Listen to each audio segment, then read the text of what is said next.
Salut l'équipe, après Gilbert Arenas, ouais, maintenant je l'appelle Gilbert, hein. C'est Paul Pierce qui vient, nous Européens, nous Français, nous faire passer pour des fragiles. Et ça pique autant que le Hennessy coule dans les veines de Paul Pierce depuis qu'il a pris sa retraite. Encore plus piquant quand ça vient d'un mec qui doit croire que la capitale de la France, c'est Madrid. Rappelons quand même que Nikola Jokic chie sur la Ligue depuis 3 ans et que Luka Doncic pisse sur tous les supposés bons défenseurs américains. D'ailleurs, en parlant de défense, cette saison, le meilleur défenseur de l'année devrait être français. Il est bon aussi de rappeler que Team USA, les tough guys américains, ne sont pas champions du monde. Alors je m'interroge, mon Polo, qu'essayes-tu vraiment de nous dire? Et puis si ta mémoire est sélective, mon Polo, la mienne aussi peut l'être. Il me semble que tu es à l'heure actuelle le seul MVP des finales à être sorti sur un fauteuil roulant après un P mal maîtrisé. Caca culotte, ça fait pas très crédible hein, pour juger de qui est soft et de qui ne l'est pas. Mais je t'aime bien quand même, mon Polo. Même si tes avis sur le basket français et le basket européen, c'est comme Inès Reg et Natacha Saint-Pierre, je m'en branle.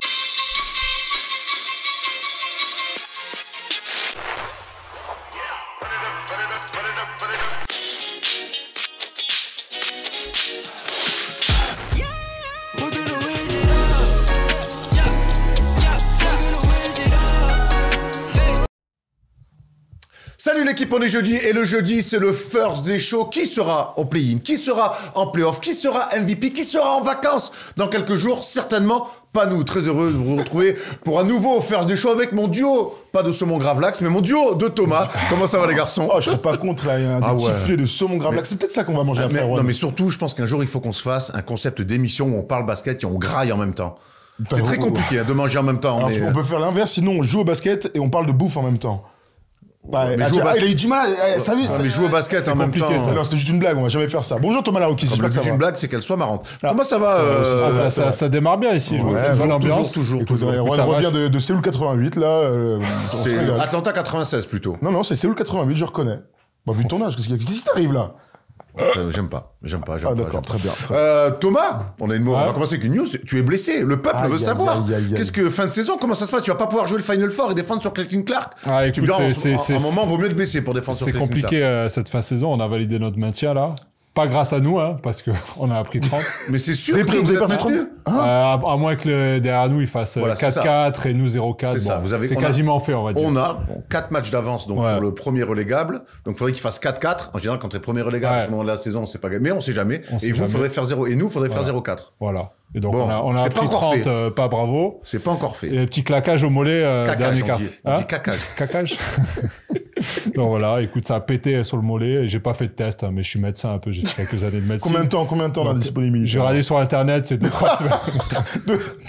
Doctolib.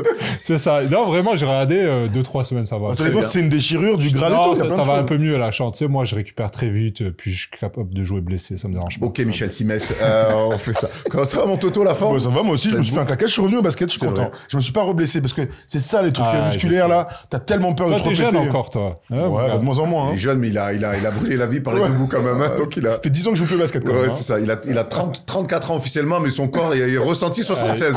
J'imagine. Si tu m'avais vu me lever ce matin, je pense que tu aurais dit oui, mais on est fait 77 même. Je t'ai vu hier à la houpe, ça m'a suffi. Wow, ok. Il est beau comme un cœur. Il était exceptionnel apparemment. Un petit mot à dire, ça peut Non. Vous pouvez vous connecter sur Quel modeste. Ben non, écoute, on se remet en forme et donc ça se voit dans le basket. On est bien en ce moment, mais il y a des revanches chaque semaine, ça qui est intéressant. Et je connais mon Toto, il va revenir bien énervé la semaine prochaine. On a des annonces à vous faire comme d'habitude. Dimanche, rendez-vous, c'est ça déjà qui est très important. Dimanche, 18h30.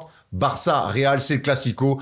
On va se régaler. Le Barça de Ricky Rubio qui reçoit le Real Madrid, entre autres de Gershon Yabusele. On avait fait la Copa del Rey, tous les trois d'ailleurs, avec Tom Serravino. Et pour vous donner encore l'eau à la bouche, on a le PAD ou pas? J'ai un petit doute. On l'a ou pas? On l'a. Ben voilà, allez, hop, pour vous donner rendez-vous, pour vous donner envie, voilà à quoi ça va ressembler. On va jouer avec Jabari Parker. Oh là, mais attends. Gershon Yabusele à 3 points. Campazzo, oh la porte de frappe. Poirier qui a retrouvé. Et le allez-oop, la spéciale, la connexion.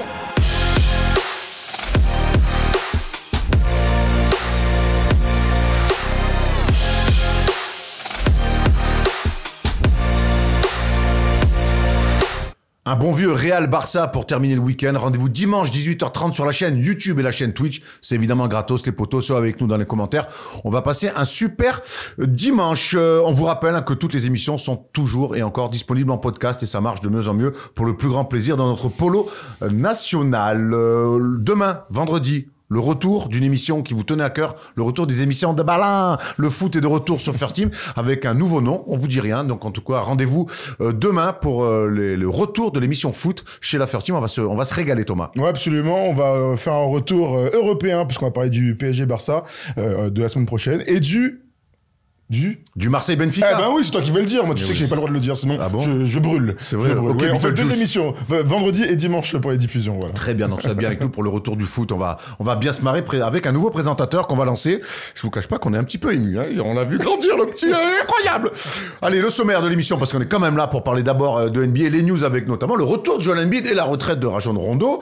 On aura d'autres petites news aussi à faire. On fera un grand débat autour de Luka Doncic, élu joueur du mois de mars. Il fait une fin de saison exceptionnelle collectivement et individuellement. Peut-il rafler dans cette dernière ligne droite le titre de MVP? On fera une palette ultra intéressante cette semaine sur la défense des Celtics et toutes les différentes options et choix de Joe Mazzulla pour essayer de devenir, d'être l'une des meilleures défenses NBA actuelles, mais surtout une défense championne NBA. C'est ça qui va nous intéresser. Et on finira par l'exercice où je brille autant qu'à l'Oops Factory, c'est le quiz. Oui, je me la raconte aujourd'hui, parce que je suis en pleine bourre, malgré le temps pourri. On est prêts, les garçons? Tout à fait, on est chaud. Allez, parti pour les news.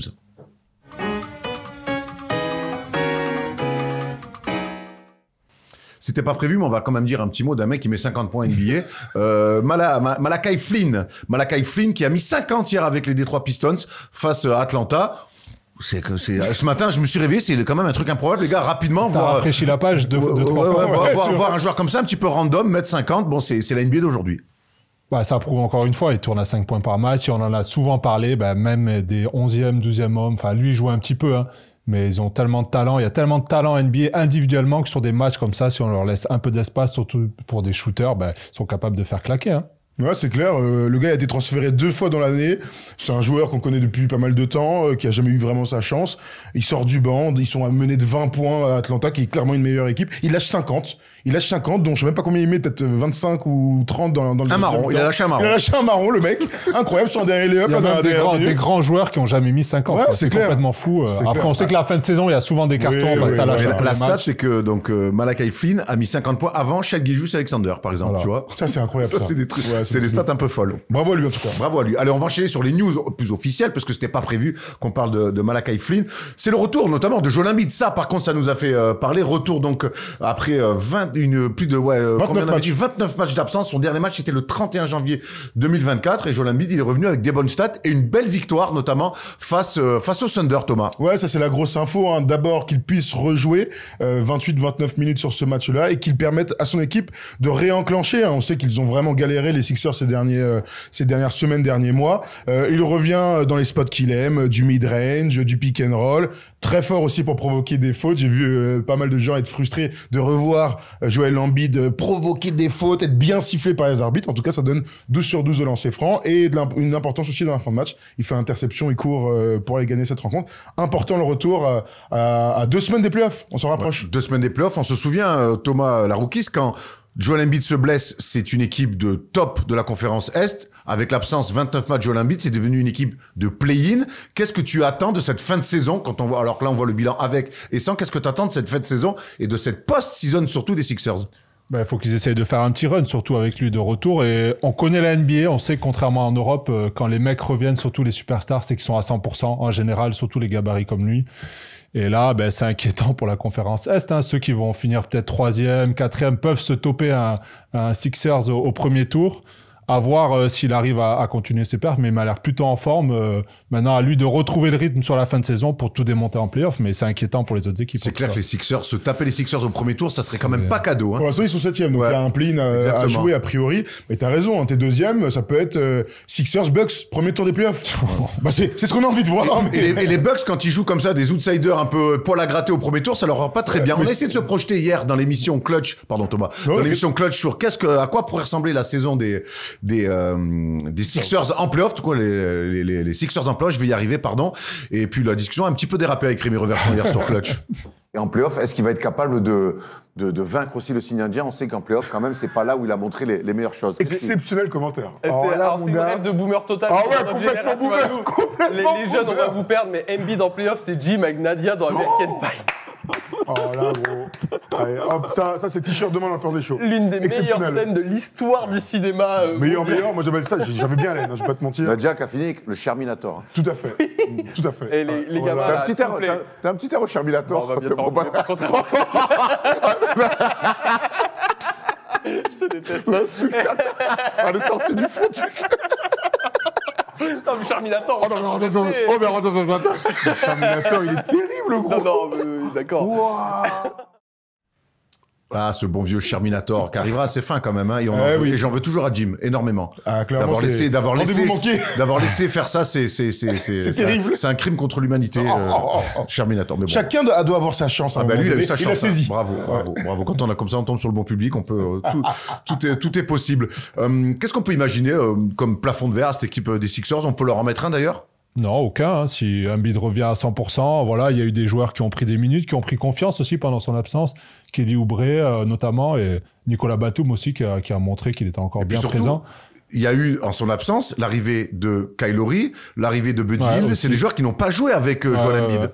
Ouais, je suis d'accord avec vous. Après, je vous trouve plutôt optimiste pour une équipe qui a été bonne, mais il y a plus de 2 mois. En fait, tout le monde doit se réhabituer à rejouer avec Joel Embiid, sachant qu'il y a eu beaucoup de... Vous avez parlé des bonnes choses, mais aussi beaucoup de méformes. Il y a eu des blessés. Tyrese Maxey est pas là en ce moment. Donc, le laps de temps pour retrouver les certitudes avant des matchs... Enfin, déjà un match de play-in ou des matchs de play-in, puis ensuite un premier tour, parce que tout à l'heure on a dit les Bucks, ça peut être aussi contre les Celtics, ils sont en 8e. Donc, il y a quand même beaucoup de... Vous êtes très optimiste. Moi, j'ai très peu d'espoir quant aux Sixers qui passent des tours et qui font le run tant rêvé pour Joel Embiid. Ah, mais moi, je te rejoins complètement là-dessus. Hein. Je le répète encore, on l'a dit tout à l'heure. Ils étaient 3e, potentiellement pouvoir être 2e de la conférence Est. C'est redevenu une équipe de play-in. Alors, Joel Embiid va un peu changer le paysage, mais pour moi, il y a un vécu collectif qui est beaucoup trop faible pour essayer de faire un run. En fait, leur rêve, c'est de faire ce qu'ont fait les Lakers l'année dernière. Faire un play-in, avoir une forte défense, une hiérarchie, des mecs à peu près en forme. Ils ont joué ensemble un peu les Lakers sur 2 mois, mais ils ont eu un vécu. Miami aussi. Tu dis je suis optimiste, mais c'est juste que forcément, et le retour de Embiid, ça donne de l'espoir à la franchise quand on sait à quel point il peut être dominant des 2 côtés du terrain. On peut tout se permettre quand un Embiid en grande forme. T'as raison, t'as le droit de rêver. Rêvons plus grand. Et bon, il y en a un qui va plus rêver, en tout cas en NBA, c'est Rajon Rondo, puisqu'on ne reverra plus sur les parquets. Son dernier match remonte quand même à avril 2022. Ça fait un petit moment qu'on n'a pas vu Rajon Rondo, et cette semaine, il a décidé d'officialiser sa retraite. Thomas Larouki, je sais que c'est un joueur que t'aimes beaucoup, Rajon Rondo. Ouais, joueur exceptionnel, meneur, un vrai maestro comme on en fait rarement en ce moment. Et il fait partie de ces quelques joueurs, je pense, qui ont une fin de carrière un peu difficile parce que plus intelligent que les coachs, plus tacticien, connaissant mieux le jeu. Et parfois, c'est compliqué. Je pense qu'il est parti en conflit plusieurs fois parce que lui, il voyait pas les choses de la même manière. Et quand on se rappelle du titre des Celtics, c'est une masterclass complète dans la gestion, comment il décale Ray Allen, Paul Pierce, etc. Il mène cette équipe du début à la fin. Honnêtement, il est monstrueux à son prime. Il fait partie des plus grands meneurs. Thomas, j'adore l'idée de ce que tu viens de dire, c'est que c'est un joueur qui a plus de QI que les coachs. Ouais, j'adore moi aussi. Et quand t'es dans cette position-là, en général, ça se passe très mal, tout simplement. Et on aime bien dire que les stars doivent trouver des coachs, doivent bien s'entendre pour établir des tactiques, etc. Lui, c'est vrai que t'as raison, sur la fin, c'était plus compliqué parce que tu vieillis déjà et que tes capacités sont moindres par rapport à ton prime. Et donc, faut arriver à l'accepter. Mais en plus, tu proposes des trucs pas suivis par le coaching staff, ça doit être très dur à vivre. Bon, en tout cas, il a fait une bête de carrière, 16 saisons. 2 fois champion avec les Celtics et les Lakers avec Clive Lovellette, le Hall of Famer incroyable, la famille, des joutes extraordinaires de playoffs, on le voit là avec Kobe. C'est un joueur qui a marqué la décennie de fin 2010 et il était clairement parmi les meilleurs, si ce n'est le meilleur à un moment donné. Meneur de jeu, bien sûr. Je t'en prie. Non, ça me fait rigoler parce qu'à l'époque, c'était Doc Rivers, le coach des Celtics, et ça m'étonne pas que ce soit très bien passé, puisque Rivers, il a dû se dire, attends, le mec, il gère bien le jeu, j'ai rien à proposer. Moi, j'ai juste à faire des petites réunions, sortir quelques proverbes, ramener les gars et c'est bon, ça va bien se passer. Les mecs, c'était coaché par Platon, quoi. Non, mais je te jure, quand tu regardais les matchs, c'était incroyable ce qu'il proposait Rondo. Tu sentais que c'était lui le maître de l'équipe et qui dirigeait tous les autres, quoi. Sachant que les Celtics, c'était une équipe qui jouait vraiment bien et tactiquement, ils ont un nombre de systèmes de dernière seconde pour Ray Allen, pour Paul Pierce, pour aller gagner des matchs, moi qui me reste vraiment en mémoire. C'est une des équipes, bon, rivale par rapport à celle que je kiffais, mais c'était obligé de dire ouais, il faut kiffer. Bravo les gars. Quand il y a quelqu'un qui est meilleur, qui te propose quelque chose de très fort, faut dire bravo, comme j'ai fait hier. Ouais. Et puis Rajon Rondo, tu sais, on parle beaucoup de joueurs de saison régulière qui s'effondrent un petit peu en playoff. Lui, c'est tout l'inverse. Pour moi, c'était un joueur de playoff avec les Celtics. Alors oui, il a le titre de 2008, mais il y a toutes les autres campagnes de playoff où ils vont pas au bout.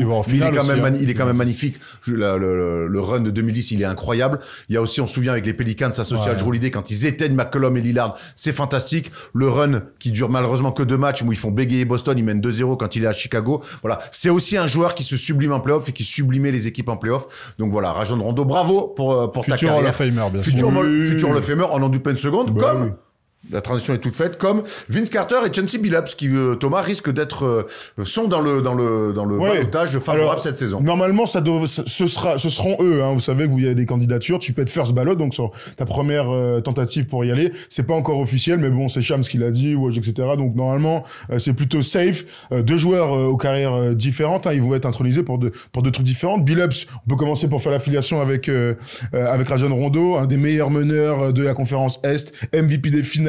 L'âme aussi d'une équipe qui était championne, bête de joueur de cette époque 2000, dur, etc. Il nous a fait kiffer pour un vrai chef. Voilà, très différent de Rajon Rondo, hein, meilleur shooter sans aucun doute, et Mr. Big Shot lui aussi, vrai gars. C'est vraiment pour moi le meneur. Si on me doit me donner une définition d'un meneur, c'est lui. Parce que bon, il y a les Magic, évidemment, mais c'était des meneurs de 2m8. Steph Curry, c'est un shooter. Jason Kidd était passeur, organisateur fantastique, mais qui a eu un tir sur la fin. Tous les mecs que je viens de citer, c'est des meilleurs meneurs que Chauncey Billups. Mais pour moi, Chauncey Billups, c'est vraiment la définition du meneur de jeu. Fort défenseur, dribble parfait, bon passeur, clutch, met la main sur la balle, contrôle le tempo. C'est vraiment le cliché du très bon meneur avec qui on a tous envie de jouer. Ouais, sa plus grande force presque, c'était choisir ses moments pour prendre les tirs importants. Il était capable vraiment pendant limite 2 quarts temps de pas prendre un tir, faire jouer ses coéquipiers, mais dès que la fin de match arrivait, il arrivait à élever son niveau de jeu et il avait une grosse paire de voilà. Et on n'oublie pas que c'est grâce à lui qu'Carmelo Anthony fait une finale de conférence avec Denver. C'est vrai. C'est quand il arrive et qu'ils ont une bête d'équipe, hein, Ken Martin, etc., il stabilise émotionnellement une équipe qui en avait besoin et qui était grave portée sur l'attaque avant l'arrivée d'Iverson. J'étais moins bien après. Hein. C'est qui le meilleur meneur avec qui t'es joué, toi? Justement, un papa un peu comme ça, là. Moi, j'ai souvent eu des meneurs assez bourbiers, des Américains. Il y a bien un mec quand même qui sort du lot. Franchement, c'était dur. J'en parlais. Il n'est pas obligé d'être américain. Hein. Ouais, mais en français, tu sais, il n'y a pas beaucoup de meneurs titulaires français en Pro A. Avec Antoinetto sur la deuxième partie de saison à Vichy, c'était très bien passé. Voilà, moi, j'avais fait une bonne. Sinon, ça serait le virus. C'est pas Antoinetto à Vichy. De quoi? Tu dis oui, Antoinetto, pardon. Pardon. À Vichy. Je sais encore. Dio. Je dis non, Antoine Ito, c'est vrai. Pour ça, dit qu'il sinon, je pense à John Lennon. Ah oui, j'espère quand même. Mais c'était pas un grand passeur, tu vois. Ouais, mais bon, t'as plein de qualités qui te font de toi un joueur de basket. Ouais, mais j'ai jamais eu ce meneur un peu qui vraiment te trouve académique. Tu sors de l'écran, t'as la balle dans le timing pour shooter. Tu sais, tu prends double stagger, tu veux roller, t'as pas la balle derrière, tu sais, qui t'empêche de. C'est pour ça que t'as pas fait la caractéristique. Ils t'ont jamais mis un vrai. Tu aurais dû jouer avec Chauncey Billups, gros. Pas que, mais c'est vrai que ça. Je réfléchis là parce que je veux pas vexer quelqu'un. Mais non, j'ai eu Dragan Lukowski en Pro B à Limoges, mais qui s'est blessé. On avait fait une pré-saison de malade tous les deux, vraiment. On s'entendait à merveille et il s'est blessé pas mal de temps sur Donc la t'as un point commun avec Carmelo Anthony, c'est que tu aurais dû jouer avec Chauncey Billups, même s'il se retrouvait à Denver. Mais je parlais époque Détroit. Donc voilà, les deux vont aller au Hall of Fame et c'est plutôt une suite logique. On va parler aussi de Vince Carter, qui est Jean-Michel Longévité, 22 saisons en NBA, c'est un record historique, 8 fois All-Star, et puis Il y a les stats, c'est un joueur qu'on a tendance à oublier dans cette ère des arrières, qui ont gagné des titres de meilleurs scoreurs, qui ont gagné des titres de MVP et de titres de champion. Mais Vince Carter, il a marqué son époque, Thomas. Ouais, absolument. T-Mac a été intronisé l'année dernière ou il y a 2 ans maintenant. Et je sais qu'il y a souvent des débats sur oui, non, faut-il les mettre et tout ça. Vince Carter, c'est un Hall of Famer sans aucun doute. La longévité, t'as raison. Mais c'est surtout un joueur formidable. Bien sûr, le meilleur dunker en match. Pour moi, il y a aucun doute sur cette question-là. Mais c'était un bête de score, bête de joueur qui regardait tous les joueurs les plus talentueux dans les yeux, bête de shooter. On pense à lui beaucoup pour le dunk, mais c'est un super shooter, très complet. super joueur de 1 contre 1, absolument scoreur très complet. Pour moi, c'est un Hall of Famer sans aucun doute. Ouais, clairement, il y a... Après, on est tous, je pense, un peu déçus. On aurait aimé peut-être qu'à un moment donné, déjà, il a un titre et qu'il arrive à amener une équipe jusqu'au bout. Après, il l'a fait avec les Nets, mais compliqué quand t'affrontes les Lakers de Shaq et tout. Il était en dessous, quoi. Mais ouais. Il va pas en finale avec les Nets, hein, Non. Il va pas en finale avec les Nets. Il a le run avec les Raptors où ils perdent avec ce match 7 incroyable, son histoire d'aller à North Carolina. Donc c'est un rendez-vous un peu manqué là-dessus. Et puis ensuite, il vient aux Nets, justement, qui veulent retrouver les finales avec Jason Kidd. Et là, ça marche pas. C'est d'ailleurs les Pistons qui les tapent à ce moment-là. Ah oui. Mais c'était bon voilà, moi c'est un joueur qui m'a il a fait rêver. Mais moi, pour la petite anecdote, c'est la première vidéo que j'ai téléchargée à l'époque sur mon gros ordi quand j'habitais à Pau sur NBA.com, qui a mis toute la nuit à se télécharger. Son premier dunk, c'est vrai à l'époque. Là tu rigoles, mais ça pour télécharger 20 secondes, ça prenait 4-5 heures quoi. Et c'était son dunk en arrière, là, quand il entre en NBA contre les Pacers baseline. Je l'avais regardé le matin, j'étais tout content, j'avais découvert ce joueur. C'était incroyable, quoi. Il nous a impression visuelle incroyable. Une petite question pour vous. Est-ce qu'il y a, comment dire, un truc automatique qui fait qu'on rentre au Hall of Fame, par exemple? Pour moi, c'est MVP des finales, t'es Hall of Fame. MVP de la Ligue, t'es Hall of Fame. Et trophée individuel. Ouais, trophée individuel. Meilleur défenseur. Oui. Tu seras pas loin. Après, tu vois, Boris, il a un titre de champion, il est MIP ou Boris, hein. Ouais. Est-ce qu'il va être Hall of Fame? Je pense pas. Ouais, mais j'ai pas dit titre de champion, j'ai dit MVP des finales. Ouais, oui, d'accord, mais toi, tu parlais de titres individuels. Oui, ouais, mais c'est pas les titres majeurs. Bien sûr, Bobby Simmons, il va pas y aller, t'as raison. D'accord. Voilà, parce que j'avais compris pour les titres majeurs, je crois. Bah oui, les titres majeurs, individuels. Meilleur défenseur, MVP, ouais. Surtout si tu as la longévité. Non, parce que je pensais à Derrick Rose, tu vois, la carrière, elle est courte, mais MVP, quoi. Et plus jeune MVP, c'est possible. C'est possible que Derrick Rose y soit, et on en fera d'ailleurs une news, voire un débat, parce que la carrière de Derrick Rose peut mériter un débat. On reste un petit peu aux États-Unis avant de revenir en Europe. Ce week-end, c'est les Final Four universitaires, filles et garçons. Et on va forcément se régaler. Thomas, tu nous prends un petit peu le plateau, et il y a d'ailleurs des facs qui vont faire le doublé. Eh ben, il y en a 2, ouais, absolument. UConn, Alabama et NC State, Purdue qui est le grand favori, et ça, c'est côté garçon. Et donc, UConn, Iowa et South Carolina et NC State. Donc, vous aurez les deux facs, NC State et UConn, qui seront représentés par les filles et les garçons. Et la grosse info, bien sûr, de ce tournoi de NCAA, c'est que tout le monde a pu se regarder le Elite 8 féminin, avec des matchs exceptionnels, dont notre copine Caitlin Clark, qui a mis 41 points, 12 passes, 7 rebonds, et qui est la plus grosse star du marché universitaire aujourd'hui. Et ça, c'est quand même la grosse info 2024, c'est que c'est une fille qui domine, et de loin, le domaine médiatique aux États-unis. Ouais, la fac. Et c'est mérité, bien sûr. C'est mérité, et c'est pas la seule. T'as regardé un petit peu les highlights, Tom, de Caitlin? C'est incroyable. Elle est tellement forte. Mais même toutes les joueuses, il y en a plein qui cartonnent là. Mais un engouement pour ces matchs pour filles, on en parlait la dernière fois, c'est exceptionnel. Après, les réseaux sociaux aujourd'hui, ça aide. Hein, forcément, il y a du storytelling sur tout ça. Mais elle balance à 3 points, c'est impressionnant quand même. C'est plus le match là, il a été contre USC. Donc LSU, de Angela Reese, a été plus regardé que les finales NBA. Comme ça vous donne quand même un ordre d'idée sur l'impact du tournoi NCAA déjà aux États-Unis, mais encore plus de ce tournoi féminin cette année. Et t'avais fait un édito très juste là, il y a quelques semaines, Erwan. Franchement, cette fille, elle est juste hors norme, et on a hâte de la voir en WNBA, parce qu'elle s'est déclarée pour la draft pour cet été. Ça va être fantastique. Comme Angel Reese aussi. Tout à fait. Qu'elle allait rejoindre la WNBA. Donc voilà, ça laisse de belles heures et un joli futur à cette ligue qui est la WNBA, qui se développe de mieux en mieux saison après saison. Retour en France, puisque j'ai envie de chanter presque la Marseillaise, parce que la finale d'Eurocup va opposer 2 clubs français. C'est quand même assez rare pour être souligné. Le Paris Basketball donc affrontera la JL Bourg, qui a eu besoin besoin de 3 matchs pour éliminer le Beşiktaş Istanbul, un match hier, un match 3, où il a fallu sortir des clés à molette, hein, une belle partie de tartine, et finalement les Turcs ont complètement explosé dans le 4e quart-temps, et donc les hommes de Freddy Fotoux vont retrouver le Paris Basketball. C'est quand même fou de voir 2 clubs comme ça de Français en finale d'Eurocup. Ouais, incroyable. Franchement, incroyable. Félicitations aux 2 équipes. On osait imaginer après la saison régulière que les 2 équipes ont fini en tête de chaque groupe. Là, on a eu simplement des matchs parfaits, hein, des victoires à domicile devant de bons publics, avec une bête d'ambiance hier. Ça a vraiment bien fini. On sent que ce club de la Gielbourg vit très très bien. On le sait, mais c'est un accomplissement de malade. J'ai juste hâte. Hein, ça va être mardi prochain, vendredi, mercredi. Normalement, s'il y a un 3e match d'appui à Paris, on va pouvoir nous y aller et suivre ces matchs exceptionnels, parce que ça, en fait, c'est juste un kiff de voir nos équipes françaises performer en compétition européenne. Ça marche pour Monaco aussi en Euroleague. Hein. En Euroleague, bien sûr. C'est une super nouvelle pour le basket français déjà, et il y aura une 3e équipe en Euroleague. Ouais, oh là là, moi je m'abonne pas là-dessus. Hein, je pense que si c'est Paris Basketball, ils vont la prendre, parce que c'est l'objectif. Bourg, je pense qu'il y a moins qu'ils fassent comme Gran Canaria. Bon, ça on verra, mais en tout cas, ça montre que le basket français prend une bonne direction. On l'a vu déjà l'année dernière. On est en train de monter petit à petit, et aujourd'hui, est-ce qu'on serait pas la 2e meilleure ligue d'Europe derrière l'Espagne, clairement. Donc la Turquie, peut-être. Ouais, mais non, je pense que nous, on est devant la Turquie. La Turquie, en tout cas, on a tapé Beşiktaş. Ouais, voilà, tu sais, la Turquie, ils ont beaucoup d'argent et ça défend pas trop. On voit tous les joueurs qui vont là-bas, ils ont des stats incroyables, et aujourd'hui, le basket français se porte bien, et on voit des super matchs. En plus, franchement, Bourg, il régale à voir jouer. Hein. Il y a du talent, il y a du spectacle. Paris Basket aussi, ça va être une finale incroyable. Et il y a des Français. Toi qui as joué des Coupes d'Europe, tu es même allé en finale avec le Challenge, avec... Parle un petit peu de comment c'est en parallèle du championnat d'avoir cet objectif-là, d'aller loin dans une Coupe d'Europe. Comment ça se passe au sein d'un groupe? Comment ça peut donner une énergie supplémentaire?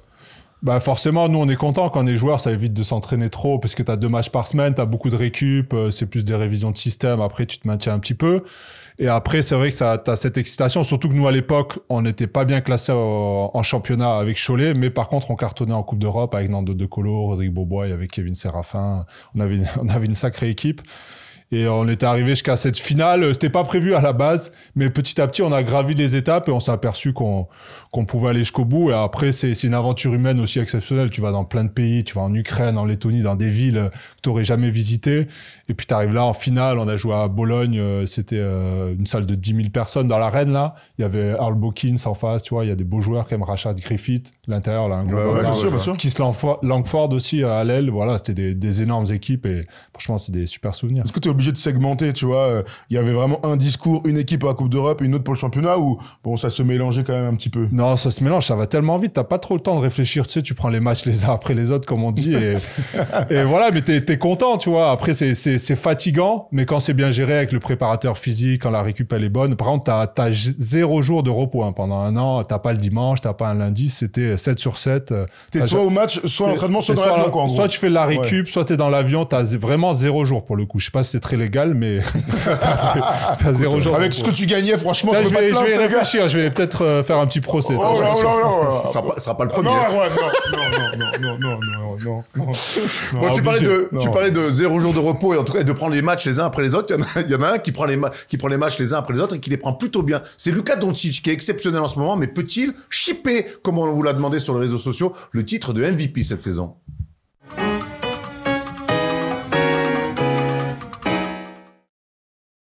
MVP du mois de mars, il va certainement éviter le play-in à son équipe. Pourquoi pas aller même gratter l'avantage du terrain, parce qu'ils sont qu'à 2 matchs des Clippers qui sont 4e. Luka Doncic réalise une fin de saison exceptionnelle, mais messieurs, peut-il encore être MVP de cette saison 2023-2024? Non, c'est le gars horrible. Bah, bien sûr qu'il a une chance. On fait ce débat parce que on sent une hype là depuis 2-3 semaines, la série de victoires des Mavs, qui permet à tout le monde de comprendre le storytelling qui est en train d'être effectué. Ça va blaguer. Terrible. C'est pas drôle, quoi. C'est à un moment donné, merde. Il y a des vies humaines en jeu. Ils sont en proie, ils vont jouer les playoffs. Tout est bien qui finit bien. Tout le monde est content. T'as plus besoin de bosser jusqu'à la fin de ta vie. Ce sera l'occasion d'une émission pour vous expliquer tout ça, mais bon, c'est pas le moment. Non, mais je pense qu'il a une chance parce que le trophée de MVP récompense souvent ce qu'on dit le meilleur joueur de la meilleure équipe, mais il peut aussi récompenser simplement le meilleur joueur de la saison. Et Luka fait une saison digne d'être MVP. Quand t'as 34 points de moyenne, t'es pas loin du triple-double, que t'es dans les records en carrière, voilà, 33,9, il est un peu baissé, il était 34 hier, 9,2 rebonds, 9,8 passes, 48% au tir, 38% à 3 points, 20 triple-double. Il est juste exceptionnel. Et je pense que le match des 47, là, la semaine dernière face aux Rockets, a remis un petit peu sa candidature en haut de la pile. Thomas, tu t'en es jamais caché, t'es un grand... On l'est tous, mais toi, t'es un bandeur, ouais. T'es un grand fan de... Chacun, c'est beau. Oui. T'es un grand fan de Luka Doncic. On va parler de la concurrence tout à l'heure, mais là, comme ça, pour une première prise de parole sur ce débat-là, comme toi, tu le vois, pour toi, c'est ton MVP cette année? Compliqué, il y a du beau monde, il y a des gens aussi à récompenser. Il fait un très beau run. Après, est-ce qu'on récompense la saison en entier ou juste la fin de saison? Forcément, ça marque plus les esprits, les fins de saison. Après, il est dans la discussion, enfin... Voilà, moi je l'attendais un peu plus tôt dans cette discussion, mais on sait que bon, il y a eu les résultats collectifs, ses attitudes aussi. Je pense à ça. Est-ce que ça va pas peser un peu sur les votes, les attitudes qu'il a aussi, son comportement parfois sur le terrain? Mais clairement, aujourd'hui, voilà, et je pense pour les années à venir, chaque année, il sera dans les candidats pour le MVP. Thomas, c'est intéressant parce que c'est vrai que même si c'est presque injuste, mais que les derniers matchs, les dernières semaines dans cette course au MVP, eh ben, elles comptent parfois double. Alors, c'est pas officiel, mais dans les têtes des votants, elles peuvent parfois compter double. Alors qu'en fait, c'est un titre qui doit récompenser mi-octobre, mi-avril. Et je pense que ça reste ce qu'il se passe, tu vois, dans la tête des votants. On rappelle, c'est 100 journalistes. Donc, il n'y a pas de joueurs, il n'y a pas de copinage. En tout cas, pas censé y en avoir. Donc, quand même, c'est des observateurs aguerris de la NBA. Donc, évidemment que les dernières semaines de ta vie comptent plus que celles d'il y a un an. C'est normal, c'est plus facile de t'en souvenir. C'est aussi plus d'émotions. Plus l'émotion est loin, moins elle compte pour toi. Donc, peut-être des matchs qui comptent aussi un peu plus. Il y a aussi un petit peu ça. Donc, on parle souvent de momentum pour les matchs, mais ça marche aussi dans une saison. Et les Mavs ont eu plusieurs momentum, des très positifs, hein, comme depuis le mois de février. Et puis des moments un petit peu de creux. Et puis il y avait aussi la revanche de la saison dernière où ils vont même pas au play-in. Donc il y a tout ça à prendre en ligne de compte. Je crois quand même que Luka, quoi qu'il arrive, doit finir podium. Ça, c'est la première chose. On pourrait se poser la question quand tu vois Shai, quand tu vois Giannis. Tu pourrais te poser la question. On va aller sur la concurrence, c'est très bien. Tout de suite, non, je me pardon, parce que t'en parles, j'aime bien. Non, je reste sur le podium. C'est-à-dire que, et je rejoins complètement ce que vient de dire Thomas, pour la première fois de sa vie, il est il est légitime pour être MVP. Avant, il ne l'était pas. Pour aller dans ton sens, sur la légitimité d'être MVP, on va voir tout ce qu'il a réalisé cette saison. On a évidemment en mémoire les 73 points face aux Hawks, mais pas que. 3e meilleur passeur de la ligue, c'est pas rien. 2e meilleur shooter à 3 points pour les paniers réussis. Vous vous rendez compte, avec tous les shooters qu'il y a dans la ligue, le plus gros total points, assists, rebonds depuis Karim Abdul-Jabbar. Et donc, c'est celui qui a réalisé le plus de triple-double en 30 points depuis Westbrook. Là, donc, c'est incroyable. Alors, certes, je veux bien qu'il y ait le bilan, ça existe, et c'est vrai que ça compte énormément, mais là, on a quand même des statements d'un mec qui peut dire, mais moi, les gars, le trophée, donnez-le-moi. Ah, ben, ça serait pas un vol s'il l'a, parce que le bilan est correct pour son équipe. On sait qu'il y a eu pas mal d'absences aussi de Kyrie, tout ça. Là, depuis qu'ils sont au complet, ça se passe bien, depuis les trades aussi. Mais moi, là, j'ai regardé son match contre Houston. C'est incroyable. Disons-le. Honnêtement, après, on va peut-être me prendre pour un fou, mais peut-être offensivement, c'est peut-être le meilleur joueur de l'histoire.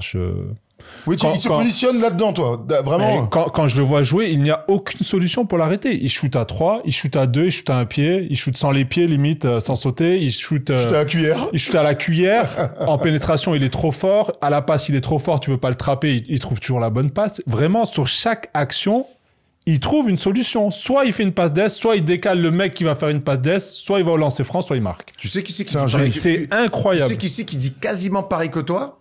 C'est Greg Popovich, dans une déclaration, mais comme ça, il dit à peu près la même chose. Personne n'a la réponse pour éviter qu'il détruise chaque défense. Je pense qu'il est sous-estimé en tant qu'athlète, ça c'est intéressant, on va y revenir, mais son intelligence de jeu, sa capacité à prendre la bonne décision dans le bon timing, il voit tout sur le terrain, il peut avoir 2 coups d'avance sur tout le monde. J'aimerais qu'on revienne, il y a plusieurs choses à reprendre, mais sur cet athlète sous-coté. Il y a un peu de ça chez Luka. Il est grand déjà. Ouais, c'est un faux là. Merci. Il est très grand. Mais il est quand même capable d'aller mettre de finir sur des grands et de mettre des dunks. Popovic avait dit un truc incroyable. C'était au tout début de la carrière de Luka où on se posait la question de sa taille. Plutôt 2m01, plutôt 2m03, et lui, il avait dit, enfin, qu'il fasse 2m01 ou 2m05, ça va pas l'empêcher de nous casser la gueule. C'était exactement ça. En fait, on s'en fiche de l'envergure, de machin. C'est la manière dont tu vas utiliser ton corps. Et t'as raison. C'est un athlète sous-coté parce que quand tu penses athlète, tu penses courir vite, sauter haut. C'est normal. C'est normal. Mais c'est aussi résister au choc. Dureté. C'est la dureté, c'est être dans les bons espaces, avoir des changements d'appui. Et là-dedans, avec Nikola Jokic, ils sont complètement hors normes. Ils sont peut-être pas très rapides. Par contre, la gestion des timings est surdimensionnée. Donc, ça en fait des athlètes au moins capables, si ce n'est dominants, quand ils ont balle en main. Donc, je le rejoins complètement. Et puis, ils résistent, quoi. Tu vois, 48 minutes de temps de jeu, des moments hyper charnières dans les fins de match, etc. Ils se cachent jamais. Il se cache jamais. Alors, on pourrait parler de France-Slovénie au JO, mais c'était il y a 2 ans. Non, il y a 3 ans même. Il s'est pas caché. Il était. Le deuxième mi-temps, il est cramé, hein. Il est rouge pivoine. Voilà, c'est pas pareil. Ça fait partie d'être un athlète ou pas. Quand t'es cramé, Erwan. Oui, mais être cramé, c'est pas dire se cacher automatiquement. Bah à la fin, franchement, je l'ai revu il y a pas longtemps, il prend pas un tir de la deuxième mi-temps. parce qu'il est cramax. Ah c'est quoi la différence? Pour moi, si vous voulez, se planquer, pas. Non, c'était pas dans le sens se planquer, c'est juste qu'il est cramé, qu'il peut plus rien faire. Bref, vous m'avez compris. C'est vrai que là, non, mais là-dessus, il a progressé. Bah oui. Et on se souvient que, t'as raison, les Jeux Olympiques à Tokyo. On se souvient aussi les fins de match en playoff importantes. Il était contre les Clippers, où on se souvient qu'il pouvait plus mettre un panier parce qu'il était cramé. Je trouve qu'on le voit de moins en moins ça chez Doncic. En saison régulière. Bah, là, après l'avantage là, c'est que j'ai l'impression qu'il a pris confiance depuis un paquet de matchs, enfin depuis qu'il y a Kyrie, le trade aussi, qui lâche un peu plus la balle, il délaisse un peu aussi à Kyrie et ça lui permet de se reposer aussi de temps en temps, même si bon, quand il a pas la balle, il bouge plus, hein, il va pas faire une coupe ou donc il peut souffler. Il sait pas ce que c'est en même temps. Mais j'ai l'impression qu'il a plus confiance en ses coéquipiers et qu'il se sent plus à l'aise. Et moi, pour l'avoir croisé à la Hoops, on était à côté. Honnêtement, c'est un buffle. Moi, je fais un 97. Il est grand, il est costaud et je pense qu'il a une puissance au corps qu'il utilise un peu à Nando De Colo, sauf qu'ils n'ont pas le même gabarit. Et il doit être tellement puissant à l'épaule, c'est là où il fait tous ces décalages, tu sais, sur les shoots à un pied, sur les fadeaway, tout ça. À mon avis, parce que tu sais, on se pose toujours la question quand tu le regardes, mais pourquoi ils n'arrivent pas à le stopper? Il est pas très rapide. Lent, ouais, il est lent, de ouf. Et en fait, alors moi sur le fait qu'ils n'arrivent pas à le stopper, c'est vrai que c'est un volant. C'est important de dire que c'est un volant. Pour moi, il a une dextérité qu'il arrive à utiliser. Il est pas dans la fioriture, mais son dribble, il est d'une efficacité. Il sait exactement pas. Il fait quasiment tout le temps la même chose, mais il sait l'utiliser. Tu fais un petit pas à gauche, il va à droite, un petit pas à gauche, il va. Enfin, c'est la même. Un petit peu à James Harden. Voilà. Il cadre, et puis soit il part, soit il. En fait, ils mettent la balle super bas en espérant que le défenseur fasse un petit mouvement vers la balle, et c'est là qu'ils jouent l'épaule ou qui vont insister. Et ça marche super bien parce que t'es bas. Tu la veux. Et t'as de la puissance pour partir tout de suite. Et ça ils le font très bien. Et puis moi j'ai peu de souvenirs. Allez, il y a un dunk d'Andrew Wiggins d'ailleurs qui prend faute offensive où il le massacre, mais j'ai peu de mémoire comme ça. Dites-moi dans les commentaires et même vous ici, j'ai pas de souvenir de l'avoir vu se faire bouger physiquement. Tu vois, où il a souffert. Sur les post-up, déjà, il bouge pas. Mais même défensivement. Et quand il a envie, honnêtement, défensivement, il peut vraiment. Il est capable. Pour l'instant, j'ai jamais vu faire des trucs de ouf. Non, mais sur 2-3 actions, quand il est un peu énervé, tu sais, quand il à l'orgueil. Voilà, disons qu'il n'est pas un candidat pour un défenseur de l'année. Pour être poli. Il le sera jamais. Oui, c'est pas son problème, ça. Mais il régale. Parce que ça compte pour le titre de MVP. Bien sûr. On est dithyrambique, évidemment, sur Luka Doncic, mais de là à être MVP, il y a quand même une vraie concurrence. T'en parlais tout à l'heure. Et la concurrence, elle est sur un de ses meilleurs potes, c'est Nikola Jokic, qui honnêtement paraît avoir un coup d'avance pour l'instant et qui s'en va certainement vers son 3e titre de MVP. Regardez les stats. Donc on a mis Nikola Jokic évidemment, Shai Gilgeous-Alexander, et on met Jason Tatum parce qu'il est toujours dans la course, avec notamment le meilleur bilan de la ligue. Et Giannis, il joue au golf. C'est le horrible commentaire, les gens qui disent des trucs comme ça. C'est pour la blague, bien sûr. Mais qu'est-ce qu'on pense de cette concurrence? On sait que Jokic a fait un début 2024 exceptionnel, que Shai Gilgeous-Alexander a été exceptionnel, mais que pioche un petit peu depuis quelques semaines. On en est où là par rapport à la concurrence directe? Attention à Shai là qui fait des mauvais matchs, on peut le dire. Qui joue pas en fait, il peut pas jouer, il est blessé. Mauvais match, il a mis un buzzer, un game winner à New York. Il est un peu en deçà de ce qu'il a proposé jusqu'à maintenant. Après, ça reste des stats incroyables. Jokic de l'autre côté aussi, qui fait du Jokic comme d'habitude. Et les bilans, ils sont pas si éloignés que ça. Du coup, s'il pourrait rafler peut-être sur la ligne droite, même si ça me paraît compliqué, je vois quand même les deux autres légèrement. Il y a 8 matchs d'écart quand même. Légèrement au-dessus. Et 7 avec Denver et 7 matchs avec OKC, c'est pas rien. Honnêtement, on a fait ce débat il y a un mois. Moi, j'avais dit Shai à fond, l'histoire de la jeunesse, la surprise, machin. Pas d'All-Star. Oui, pas d'All-Star. Lui non plus, hein, Jokic. Jokic non plus. Jokic non plus, oui. C'est vraiment, il y a un mois, pour moi, Shai méritait à fond. Le problème, c'est qu'une saison, ça dure 82 matchs et que depuis 10 matchs, OKC a un peu plus de mal collectivement et qu'ils sont blessés. Donc, soit sur le terrain diminué, capable de mettre des gros tirs sur les fins de match, mais les stats, l'influence, il est vraiment diminué, il est blessé au quadri. Soit il joue pas. Hier, il y a un gros match contre les Celtics. Il y a ni Jalen Williams, ni Shea. Donc, vraiment, malheureusement, je crois qu'il va finir deuxième. Là où Jokic semble avoir l'espèce de... Limite, c'est un totem. C'est-à-dire que là, aujourd'hui, Jokic, pour aller le déloger, il faut que tu sois et meilleur individuellement, ce qu'on peut discuter pour Luka, et meilleur collectivement, ce qu'on ne peut pas absolument pas discuter pour les Mavs. Donc je crois que Jokic va gagner son 3e titre de MVP. On parle des bilans et de la concurrence. Ce qui est marrant, c'est que Nikola Jokic, son 2e titre de MVP, quand il est MVP, il a le bilan. C'est le 6e bilan de la conférence Ouest. On se souvient aussi de Russell Westbrook. Quand il est MVP pour la seule et unique fois, il est 6e lui aussi de la conférence Ouest. Là, aujourd'hui, Luka, il est 5e. Il est qu'à 2 matchs des Clippers et avec un scénario un petit peu favorable, il peut même finir 4e. Je te pose la question, là, Erwan. Si ils vont chercher l'avantage du terrain, les Mavs, est-ce que tu peux le donner à Luka? Ouais, ça voudra dire que Luka, il est exceptionnel, pardon. Oui, il l'est, toi. Mais il est. Non, mais sur la fin, je parle. Sur la fin, pour gagner des matchs, et donc ça va marquer les esprits. Moi, il l'est, en tout cas. Moi, je crois qu'il peut vraiment réussir à semer le doute jusqu'à la fin. Pour moi, Jokic me paraît indélogeable vers son 3e titre de MVP. Et je pense qu'en plus de la saison de Mammouth qu'il fait, ils vont aussi récompenser le fait qu'il ait été MVP des finales et champion l'année dernière. Il y a quand même Nico Batum nous expliquait ça dans Undrafted. Il y a quand même aussi, chez les votants aux États-Unis notamment, une espèce de big picture, comme on dit, et forcément le titre de l'année dernière va compter. Mais si Luka, il arrive sur un grand run comme ça, parce que Luka, on l'attend, c'est sa 6e saison NBA, on sait que ce mec-là, un jour, doit être MVP. Depuis qu'il est dans la ligue, depuis qu'il est rookie, on sait tous que ce mec, un jour, il sera MVP. Et quand je vois ce qu'il fait cette année, j'ai presque envie de lui dire, mais en fait, tiens, Kiki, tu mérites. Ouais, bah, ça se tient. Regarde, je vais vous donner les stats de Luka en carrière. Première année, il est rookie, donc il n'est pas au trophée du MVP. Deuxième année, 4e, 6e, 5e et 8e l'année dernière, alors qu'ils sont pas en play-in. Donc ouais, t'as raison, il est amené à être MVP. Je le répète, hein, mais il fait une saison de MVP. Vraiment, j'ai aucun... Oui. Non, mais je veux dire, tu sais, à un moment donné, parfois, il fait une vraie saison de MVP. Voilà, on rappelle, 73 points contre les Hawks. Relou. 4e marque all-time. 50 points, 15 rebonds. 15 passes. Joyeux Noël. 15 passes, joyeux Noël, les amis. 13 matchs à 40 points ou plus. Vache. C'est incroyable. Et 20 triple-doubles, donc, 3e au total derrière Sabonis et Jokic. Il n'y a pas de doute, c'est juste qu'il y a 2 autres monstres à côté, sinon... Comme souvent. Ouais, mais non, il y a des années qui sont un peu plus faciles, mais après, t'as raison, Erwan, quand tu dis Jokic, c'est vrai que l'année dernière, il l'a pas eu, certes, Embiid le méritait, derrière, il est champion, là, il confirme sa saison en étant encore énorme, il aurait pu un peu se relâcher, est-ce qu'ils vont pas dire, attends, le mec, il est champion l'année dernière, on lui a pas donné... Et la régularité. Il joue toute l'année, est-ce qu'on va pas lui redonner un 3e? C'est fort probable. Vous avez vu qu'il y a un sondage qui est sorti cette semaine avec un sondage pré-vote et sur 100 votants, on donne à 85 premières places à Nikola Jokic, 10 à Shea, Luka une seule, Giannis 2, Tatum 2, je vous donne que les premières places. Ça donne un énorme écart de 300 points à Nikola Jokic devant SGA et donc Luka serait 3e. Si ça se confirme, c'est pas encore voté.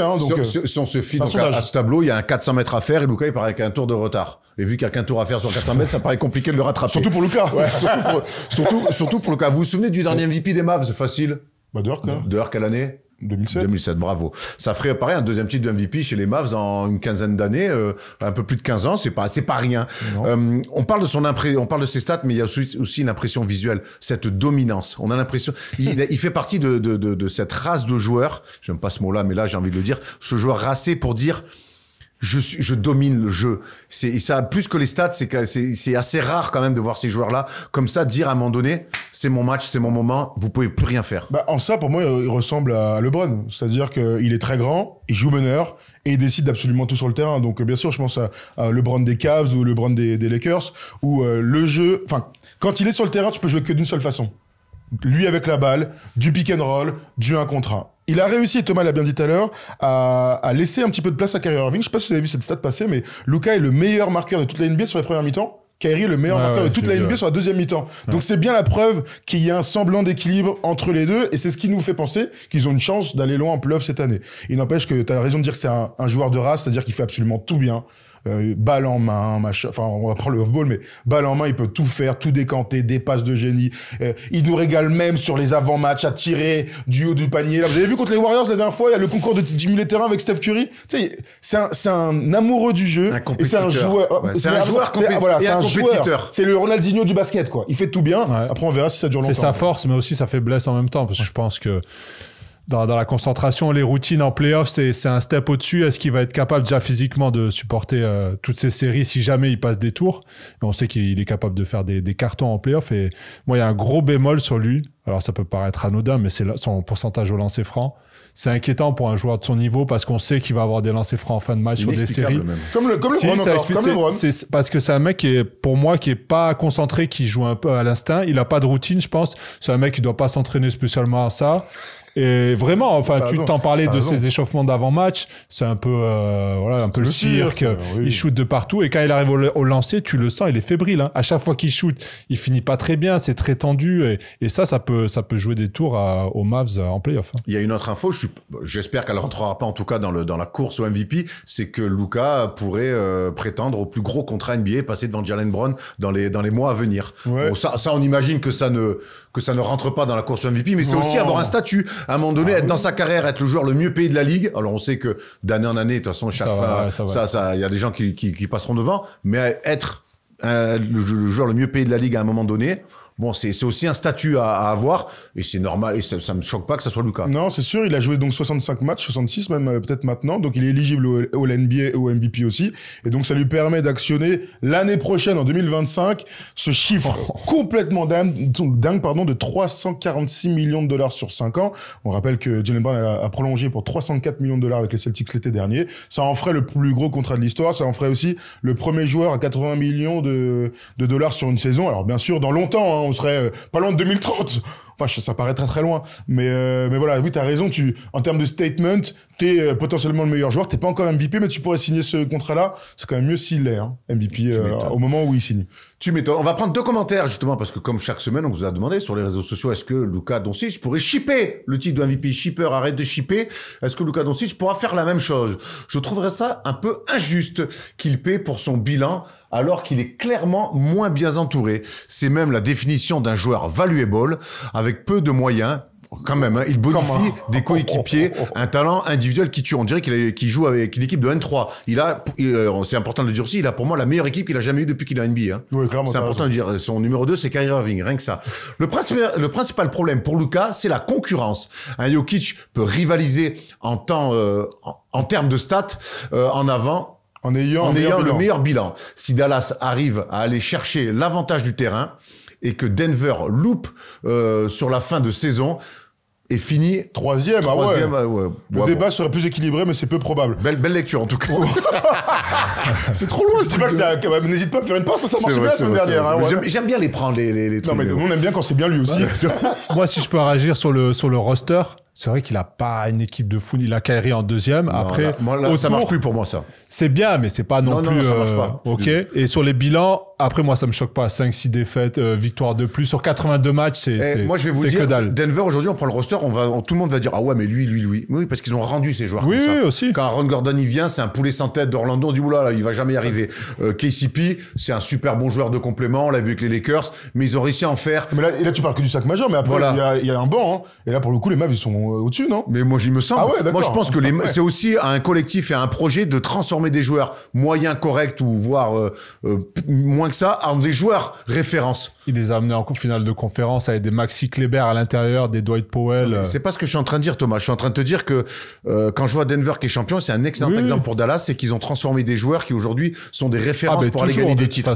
Donc c'est pas juste, j'amène des joueurs qui sont déjà terminés. Ah, je te parle pas d'amener que des superstars, mais voilà. Pour moi, honnêtement, Dallas, ils ont expérience, ils ont des petits, des shooters. Donc c'est pour ça que moi, l'argument pour moi ne marche pas très bien. Tiens, on va se faire un petit kiff. La cote de Dallas pour aller en finale cette année sur Winamax, elle a combien, les gars? Finale NBA. Donc vainqueur de l'Ouest. Donc imaginez une finale de conf contre contre nos amis des Nuggets. 12. Eh ben, 12, ah bah parfait, bravo. Tout pile. Incroyable. Bravo. Qu'est-ce que c'est Bravo. fort. Ils sont combien de compte? Denver, les Clippers sont 2e, le Thunder à 7, Minnesota à 10, avec Phoenix à 10 d'ailleurs, donc Dallas à 12, ils sont 6e, meilleure chance d'aller en finale NBA. Ok. Il y a quand même il y aurait des séries assez incroyables. Ça va être fantastique. On rappelle à Winamax, notre partenaire, et donc si vous voulez participer, jouer, vous amuser avec des paris autour des playoffs qui arrivent, voilà ce qu'on vous propose. Tu le sais, nous sommes soutenus par Winamax, donc viens jouer avec nous sur tes sports préférés. Si tu aimes le basket américain et même tous les autres baskets, eh bien ça se passe chez les copains de Winamax. En collaboration avec Wina, nous avons cette offre de bienvenue avec le code FT10 et le lien en description. Lors de ton premier dépôt, tu es automatiquement remboursé jusqu'à hauteur de 100 € et on t'ajoute même 10 balles en bonus. Important, le jeu est strictement interdit aux mineurs et peut comporter des risques, donc on ne joue que des sommes que nous sommes prêts à perdre.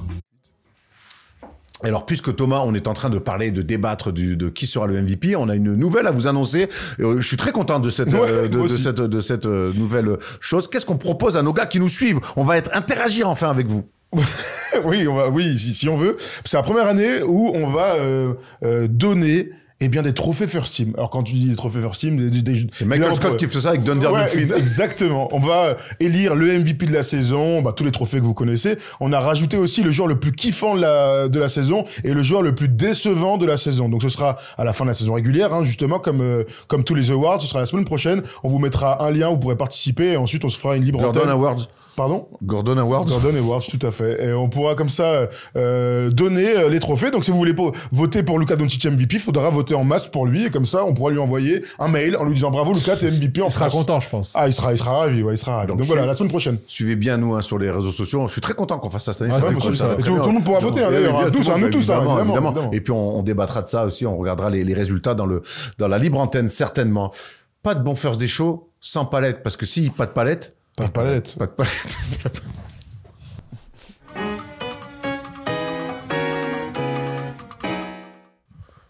Thomas, cette semaine, palette défensive autour des grands favoris de cette saison avec les Nuggets. Ce sont les Boston Celtics qui brillent en attaque, mais qui brillent aussi par leur défense. Et on va voir toutes les différentes options et les choix pris notamment par Joe Mazzulla. Et on va voir un joueur au centre de tout ça, c'est bien sûr le grand Kristaps Porzingis. Allez, on y va tout de suite parce qu'on a 4 vidéos à regarder avec beaucoup de choses différentes. On va commencer sur un match de début de saison. On est loin, il y a encore Mitchell Robinson et Julius Randle sur le terrain. C'est contre les Knicks. D'abord, on regarde la défense sur Julius Randle. Là, c'est Derrick White. Parmi les forces défensives des Celtics, il y a bien sûr Derrick White. Là, l'attention donnée est portée par Porzingis, qui est toujours bien placé dans l'aide. L'incroyable défense de Derrick White sans faire faute. Côté ballon, on voit Tatum qui aide, qui reprend, qui va pas donner une aide suicidaire là pour donner un tir à Quentin Grimes dans le corner. Et là, il est grand, Porzingis, et il est parfait dans ce rôle. Il va au contre. Une belle défense sur les premières intentions des Knicks, Erwan. Attitude, discipline. Voilà. Honnêtement, ils ont rien inventé là-dessus. Mais comme tu le dis, il y a un aider reprendre côté ballon. Ça, c'est tout ce qu'on veut pas voir. Les aider fous côté ballon pour donner des tirs. À tout niveau, on les voit, Erwan. On tient le duel avec une magnifique attitude. Derrick White, il est plus petit que Julius Randle, donc physiquement, ça doit pas être simple, mais il s'oppose. C'est ce que font très bien aussi les Celtics. Et puis derrière, grand tonton, en second rideau, comme fait Rudy Gobert. Très bien, on le met pas Porzingis tout le temps sur les premières options. On le met surtout sur du second rideau. Moi, là, il y a rien de rare, mais par contre, c'est tout le monde a la bonne attitude et la bonne discipline. Il y a rien de rare. On regarde la deuxième vidéo et Thomas, tu vas pouvoir nous dire ce que tu en penses. Encore une fois contre les Knicks, cette fois-ci c'est à New York et on va suivre ce système plutôt long pour aller retrouver. Regardez Jalen Brunson, on va prendre le temps de regarder tout ça, la bonne défense, il est repoussé, aïe aïe aïe, touché, comment va-t-il faire? Que va-t-il faire? Il va tirer, il va rater surtout. On y retourne au tout début de l'action, donc entre les Celtics et les Knicks. Jalen Brunson, fantastique joueur bien sûr, défendu par Jrue Holiday, fantastique défenseur. La première passe ici pour Dante DiVincenzo et on va suivre le déplacement. D'ailleurs, d'abord, on va couper la première passe côté de Jrue Holiday. Elle est impossible, donc DiVincenzo va retrouver Hartenstein et on va suivre ensuite le duel entre les deux joueurs. Une petite passe à terre. Non, Jrue Holiday veille au grain grâce au canne et toujours la vision de jeu à l'opposé, que ce soit Porzingis ou Jaylen Brown. L'action se poursuit. On va suivre là-bas le Steiger vertical pour remonter. Ça, c'est le système qu'adore faire Thibodeau pour rendre libre Jalen Brunson.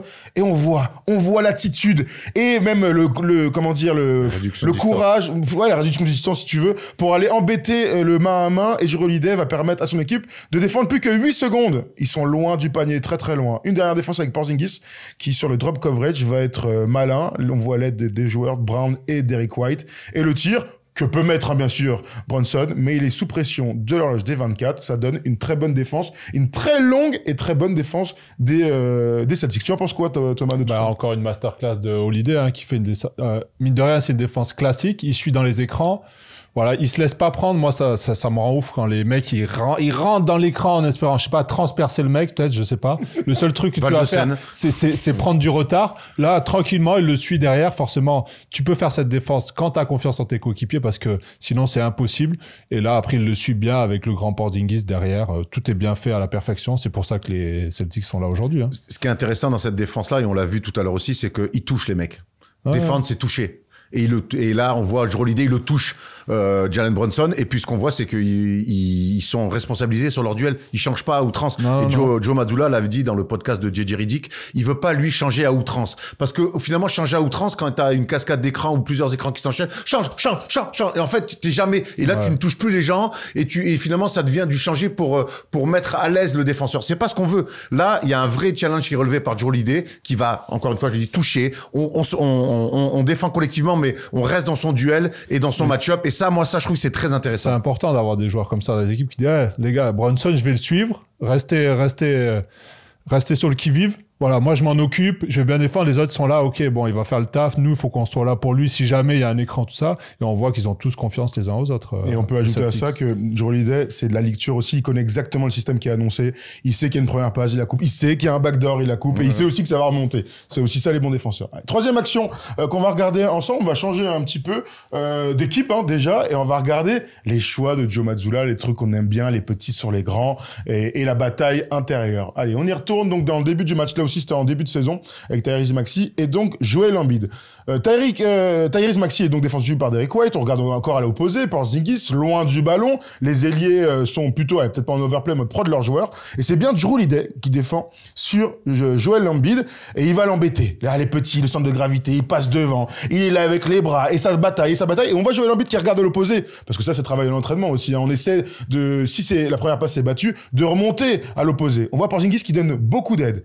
Là, les Sixers font le bon choix. On va jouer à l'opposé, puisqu'il y a Tobias Harris qui est tout seul, et Porzingis va faire cet effort, d'ailleurs qui sert pas à grand chose, disons-le honnêtement, mais ça montre encore une fois que les joueurs ne relâchent pas la pression et continuent leur effort. Une bonne défense pour moi, c'est aussi faire des choix. On peut pas défendre sur tout le monde. Il faut faire des choix. Et clairement là, le choix que fait Boston, c'est on met un petit sur Embiid, on passe devant, on vient fermer pour la passe lobée, et bien derrière on va donner un tir à l'opposé. Alors en général, ils vont cibler des joueurs à des pourcentages un petit peu moindres que Tobias Harris, mais là, ils font un choix de dire ok, on va donner un tir à 3 points à l'opposé, mettez-le, on s'adaptera. Mais là, en tout cas, ce qu'on veut pas, c'est se faire punir par Embiid, qui va quand même sur d'autres actions les punir parce que sur leur demande. Mais en tout cas, voilà, on revient à ce que veut faire Joe Mazzulla. Il veut pas faire des choses traditionnelles. Il veut surprendre, il veut être proactif. Exactement, et ça se voit avec ce choix fort de mettre un arrière sur un pivot ultra dominant. Ça arrive souvent. Souvenez-vous l'année dernière, les Lakers sur les Nuggets, quand au début c'est Anthony Davis qui défend sur Jokic, et au bout d'un moment c'est Rui Hachimura, et c'est mieux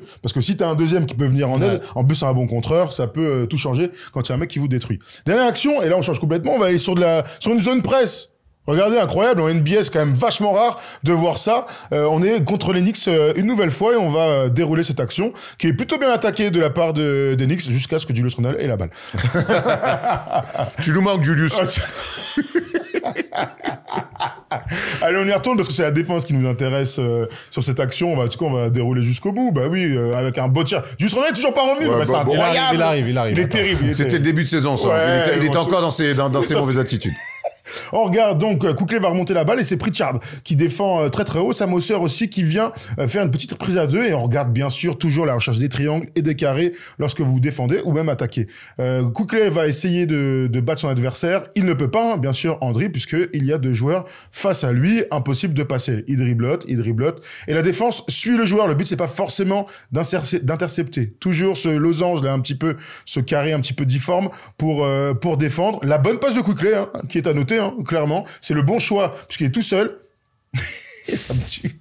4 versus 2. Bah oui, on pourrait penser qu'une fois qu'Hartenstein a la balle, il y a peut-être un 2 contre 1 à jouer. Mais la défense s'est bien regroupée. On regarde ensuite, on est sur une zone match-up, donc on défend un petit peu comme on peut. Sam Osser est sur Hartenstein, mais il n'arrive pas à lui faire la passe. Peut-être parce que Julius Randle n'ouvre pas bien l'angle, encore une fois. Il est terrible. Il est terrible. Et on finit sur du 1 contre 1. Et vous savez que lorsqu'il y a Al Horford sur un terrain, le 1 contre 1 n'est pas possible. Mais surtout, ce que je vois, moi, c'est l'effort de Sam Il est Osser. terrible, Julius Randle. Ah, Il est terrible. l'action. T'as raison. Ouais, mais ça régale. C'est vraiment un match de début de saison et Randle, on sait qu'après, il y a eu un déclic, ouais. switch. Mais là, on regarde, moi, ce que je vois, c'est l'effort de Sam Osser. Voilà. Tu vois, faire l'effort du grand, du petit qui passe devant le grand pour pas être pris sur le match-up, sur le mismatch. Ben voilà, ça, pour moi, c'est ce qui fait la grande force des Celtics, c'est qu'à un moment donné, on parle tous le même langage. Si les petits, on fait l'effort de passer devant les grands. Et regarde derrière le bordel que ça fout. Parce qu'on a et ça fait confiance. ballon gagné. Exactement. Ouais. Tout le monde, il y a pas un mec, on vient de faire 4 vidéos là de défense, il y a pas un mec qui triche. Non, c'est clair. Et Sam Osser, c'est pas bah Tony non, Allen, hein, bien sûr. mais il fait les efforts. Attention, respecte Sam Osser. Non, mais je le C'est ce respecte. que dit toujours Stephen, c'est que peut-être qu'un contre 1, il pourra pas défendre sur un mec, mais dans le collectif, par contre, tu pourras toujours trouver la bonne lecture, le bon moment, le bon mec sur qui défendre, et Sam Osser, il était parfait. Bravo Thomas pour cette peine, on s'est On s'est régalé. régalé. Et Ouais, bravo bah, à Léo, hein, qui bravo, Léo. notre monteur de talent et qui nous fait chaque semaine ces petites vidéos qu'il anime à la perfection. T'avais Bravo. vu un tacticien mais tu sais qu'il cherche un poste en N3, hein. Mais oui, bien sûr. Léo, hein. Bah, il a appelé la Fédé, il voulait passer les diplômes, ils lui ont directement donné le DE. Est-ce qu'il sera dans le coaching staff de Vincent Collet cet été? Ouais, ben, on l'espère. En tout cas, j'ai envoyé le CV. En tout cas, Vincenzo, si tu l'as au téléphone, n'hésite pas. Ça vient de ma part, c'est la famille, c'est la maison. Thomas, on parlait de défense collective. Aïe, aïe, On parlait de aïe, défense aïe, collective, aïe. mais là, je peux rien pour toi, ça sera individuel parce que c'est le quiz. Hein.